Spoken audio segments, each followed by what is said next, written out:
வணக்கம் மக்களே, நான் உங்கள் வேலவன். தங்க வேலை இன்னைக்கு இறங்கிடுச்சு, நாளைக்கு ஏற போகுதுன்ட்டு மேலோட்டமா நியூஸ பார்க்காம அதுக்கு பின்னால உலக லெவல்ல நடக்கிற அரசியல் என்ன, அதை பத்தி நீங்க தெரிஞ்சுக்கணுமா? கண்டிப்பா இந்த வீடியோ உங்களுக்கு தான். அமெரிக்காவில இருந்து மிக முக்கியமான ரிப்போர்ட் ஒண்ணு வெளியாகி உலக மார்க்கெட்டையே அதிர வச்சிருக்கு மக்களே. அது என்ன ரிப்போர்ட்? அதுதான் சிபிஐ ரிப்போர்ட் வந்தாச்சு. இந்த சிபிஐ ரிப்போர்ட் நாம எதிர்பார்த்ததை விட ரொம்பவே ஆச்சரியமான சில விஷயங்கள் வந்திருக்கு மக்களே. இதனால நம்ம வீட்டுல இருக்கிற தங்கத்துக்கும் நீங்க கோல்டு ETF ஸ்கீம்ல இன்வெஸ்ட் பண்ணி வச்சிருக்க முதலீட்டுக்கும் என்ன பாதிப்பு வரப்போகுது, மேலும் நீங்க தங்கத்தை இப்ப வாங்கலாமா இல்ல வேண்டாமா, அதை பத்தி தான் இந்த வீடியோல எளிய மக்களுக்கு புரியுற மாதிரி அக்கு வேற ஆணி வேற அலசி ஆராய போற மக்களே. மேலும் நம்ம வேலவன் இன்ஃபோ ஃபேமிலியில நீங்க இணையலனா உடனே சப்ஸ்கிரைப் பண்ணி நம்ம சேனலை சப்போர்ட் பண்ணி வச்சுக்கோங்க மக்களே. ஏன்னு கேட்டீங்கன்னா நம்ம சேனல் மத்த சேனல் போல பொழுதுபோக்கு சேனல் கிடையாது, பொது அறிவை வளர்ப்பதற்கான சேனல். அதனாலதான் நான் சொல்றேன், சேனலை சப்ஸ்கிரைப் பண்ணி நம்மளுக்கு சப்போர்ட் பண்ணுங்க மக்களே. சோ வீடியோக்குள்ள போலாமா? Welcome back to Velavan info channel.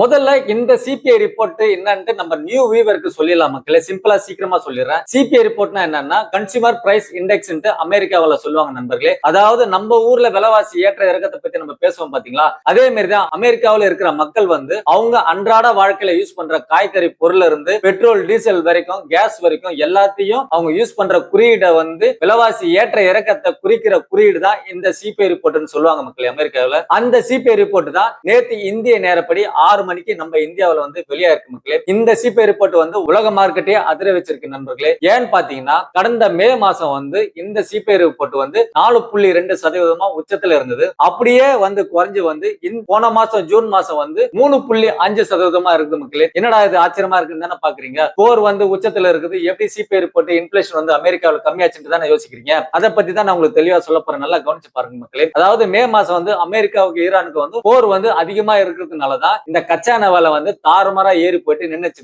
ஏன்னு பாத்தீங்கன்னா ஈரான் அந்த ஹார்முஸ் ஜலசந்தி கடற்பகுதியை மூடுறதுனாலதான் கச்சா எண்ணெய் உலக நாடுகளுக்கு சரியா போல. அதனால அமெரிக்காவிலும் இன்ஃபிளேஷன் அதிகமாச்சு. அதனால அங்க பெட்ரோல் டீசல் விலை எல்லாம் ஏறி போயிட்டு 4.2% மே மாசம் இன்ஃபிளேஷன் இருந்ததுன்னு சிபிஐ ரிப்போர்ட் வந்துச்சு. அப்படியே ஜூன் மாசம் வந்தீங்கன்னா உங்களுக்கே நல்லா தெரியும், கத்தார் போன்ற பிரான்ஸ் நாடுகள் எல்லாம் சேர்ந்து அமெரிக்காவுக்கும் ஈரானுக்கும் இடையே உள்ள அமைதி பேச்சுவார்த்தையை நடத்தினாங்க. இந்த அமைதி பேச்சுவார்த்தை நடத்தின மூலமா அமெரிக்காவும் ஈரான என்ன பண்ணாங்கன்னா அமைதி ஒப்பந்தத்துல கையெழுத்து போடுற அளவுக்கு வந்துட்டாங்க, கையெழுத்தும் போட்டுட்டாங்க. அதனாலதான் இன்ஃபிளேஷன் கம்மியாச்சு. எப்படி கம்மியாச்சு? இந்த அமைதி ஒப்பந்தம் ஏற்பட்டதுனால கச்சா எண்ணெய் விலை அப்படியே குறைஞ்சிட்டே வந்ததுனால அமெரிக்காவில் என்னாச்சுன்னு பாத்தீங்கன்னா பெட்ரோல் டீசல் மற்றும் டிரான்ஸ்போர்ட் செலவு எல்லாமே அப்படியே கம்மியாச்சு. அதனாலதான் ஜூன் மாசம் இன்ஃபிளேஷன் கம்மியா இருக்குன்ட்டு இப்போ சிபிஐ ரிப்போர்ட்ல தெளிவா சொல்லியிருக்காங்க மக்களே. அதாவது 3.5% சிபிஐ ரிப்போர்ட் இப்போ வந்திருக்குது. நாம போன வீடியோல என்ன எதிர்பார்த்தோம், சிபிஐ ரிப்போர்ட் அதிகமா வரும்னு எதிர்பார்த்தோம். அதாவது இந்த போர் அதிகமா இருக்கிறதுனால சிபிஐ ரிப்போர்ட் அமெரிக்காவில் அதிகமா தான் வரப்போகுது. தங்க அமெரிக்கா டாலரை குறைக்க போறது கிடையாது இந்த இன்ஃபிளேஷன் கட்டுப்படுத்துறதுக்கோசம். அதனால தங்க விலை மேலும் குறையும் அப்படின்ற மாதிரி தான் நம்ம போன வீடியோல நம்ம பேசிட்டே இருந்தோம். ஆனா உலகமே ஆச்சரியப்படுற அளவுக்கு இப்ப என்ன வந்திருக்குன்னா சிபிஐ ரிப்போர்ட் 3.5% வந்திருக்கு. உலக வல்லுநர்களே என்ன சொல்லியிருந்தாங்க தெரியுமா, 4.2க்கு மேலதான் கொஞ்சம் ஏறும் இன்ஃபிளேஷன் அப்படின்ற மாதிரி தான் சொல்லியிருந்தாங்க. அதுக்கப்புறம் என்ன பண்ணாங்கன்னா 3.9% வரும்னு சொல்லியிருந்தாங்க. ஆனா இவங்க எல்லாருடைய கணிப்பையும் தவிடு பொடியாக்கி 3.5% இன்ஃபிளேஷன் வந்ததுனால எல்லாருமே இப்போ இந்த சிபிஐ ரிப்போர்ட்டை ஆச்சரியமா பார்த்துட்டு இருக்காங்க மக்களே. அதனால தங்க விலை என்ன ஆகும் அதை பத்தி தான் இப்போ நான் அடுத்த கட்டமா சொல்ல போறேன் மக்களே, நல்லா கவனிச்சு பாருங்க. சோ இப்போ சிபிஐ ரிப்போர்ட்டும் வந்தாச்சு, இன்ஃபிளேஷனும் கம்மியாயிடுச்சு. அதனால அமெரிக்கா இந்த இன்ட்ரெஸ்ட் ரேட்டை குறைக்கிறதுக்கான ஒரு பெல்ல தட்டி இருக்காங்க அப்படின்ற மாதிரி தான் உலக வல்லுநர்கள் சொல்றாங்க மக்களே. அப்படி அமெரிக்கா இன்ஃபிளேஷன் கம்மியாயிடுச்சு, நம்ம இன்ட்ரெஸ்ட் ரேட்டை குறைக்கலாம் அப்படின்னு யோசிச்சாங்கன்னா என்ன ஆகும்னா டாலர் லைட்டா சரிய ஆரம்பிக்கும், தங்கத்தோட கை ஓங்க ஆரம்பிக்கும். சரிங்களா, இது நடக்க வாய்ப்பு இருக்குது. ஆனா இப்ப நடக்காத மக்களே. ஏன்னு பாத்தீங்கன்னா இப்போ அமெரிக்கா ஈரான் போர்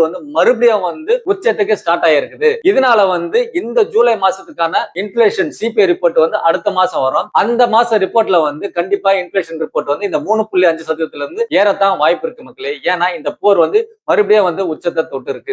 அதனால இன்வெஸ்டர் ஆகிய பொதுமக்கள் ஆகிய நாம என்ன பண்ணணும்னா, இப்ப இருக்கிற நிலவரத்தை வச்சு நாம என்ன பண்ணலாம்னா, இப்ப நீங்க தங்கத்தை கொஞ்சம் கொஞ்சமா எஸ்ஐபி முறையில முதலீடு பண்ணுங்க மக்களே. ஏன்னு பாத்தீங்கன்னா ஜேபி மார்க்கெட் சொன்ன மாதிரி Q4ல அதாவது அக்டோபர் நவம்பர் டிசம்பர்ல தங்க விலை மறுபடியும் கொஞ்சம் ஏற ஆரம்பிக்கும் அப்படின்ற மாதிரி சொல்லியிருக்காங்க மக்களே. அதனால இப்போ தங்க விலை எப்படி இருக்குன்னு பாத்தீங்கன்னா தங்க விலை 1 கிராம் உச்சம் அதாவது 17,300 ரூபாயில இருந்து இப்ப 14,300 ரூபாய் வரைக்கும் ட்ரேடிங் ஆயிருக்கு. கிட்டத்தட்ட ஒரு சவரனுக்கு 25,000 ரூபாய்க்கு மேல குறைஞ்சிருக்கு மக்களே தங்க விலை. அதாவது மேல இருந்து கீழே இறங்கிட்டு தான் வந்துட்டு இருக்கு. அதனால இப்பவே உங்களுக்கு ஒரு நல்ல விலையில தான் இருக்குது. அதனால நான் என்ன சொல்ல வரேன்னா, மொத்தமா உங்க பணத்தை வந்து போட்டுடாதீங்க. அதாவது Q4 வரதுக்கு இன்னும் எத்தனை மாசம் இருக்குது? ஜூலை மாசம் இருக்குது. ஜூலை, ஆகஸ்ட், செப்டம்பர் மாசம் வரைக்கும் இன்னும் டைம் இருக்குது. அதனால எஸ்ஐபி முறையில இந்த 3 மாசம் ஜூலை, ஆகஸ்ட், செப்டம்பர் இந்த 3 மாசம் வந்து எஸ்ஐபி முறையில கொஞ்சம் கொஞ்சமா தங்கத்தை வந்து அப்படியே பிரிச்சு பிரிச்சு வாங்கிட்டே வாங்க மக்களே. அதுக்கப்புறம் Q4 வந்து October, November, December JP market சொன்ன மாதிரி அப்ப தங்க விலை வந்து படிப்படியா ஏறதுக்கான வாய்ப்பு கண்டிப்பா இருக்குதுன்னு உலக வல்லுநர்கள் சொல்றாங்க. இதனால இந்த ஸ்டெப்பை நீங்க பயன்படுத்தி கொஞ்சம் கொஞ்சமா வாங்கும்போது உங்களுக்கு வந்து உங்க அமௌண்ட் வந்து பேலன்ஸ் ஆகும். அதனால உங்களுக்கு நஷ்டமா கிடைக்காது. அதிகமா லாபம் இல்லைனாலும் உங்களுக்கு வந்து ப்ராஃபிட் கம்மியா கிடைக்காம பேலன்ஸ் பண்ணிக்கோ மக்களே. அதனாலதான் நான் சொல்றேன் எஸ்ஐபி முறையில வாங்குங்க. கூடிய சீக்கிரம் வந்து இந்த கோல்டு ETF ஸ்கீம்ல எப்படி முதலீடு பண்ணுன்ற வீடியோ வந்து நான் சீக்கிரமா போட போறேன் மக்களே. நிறைய பேர் கேட்டு இருந்தீங்க கோல்டு ETFல எப்படி முதலீடு பண்ணுன்றது. அந்த வீடியோ நான் வந்து தெளிவா உங்களுக்கு டீடைலா நான் சொல்றேன். சரிங்களா? இந்த இன்ஃபர்மேஷன் கண்டிப்பா உங்களுக்கு பிடிச்சிருக்க நம்புறேன். மீண்டும் அடுத்த இன்ஃபர்மேஷன் வீடியோல நான் உங்களை சந்திக்கிறேன். அதுவரை உங்களிடமிருந்து விடைபெறுவது உங்கள் வேலவன். டாடா, பாய் பாய்.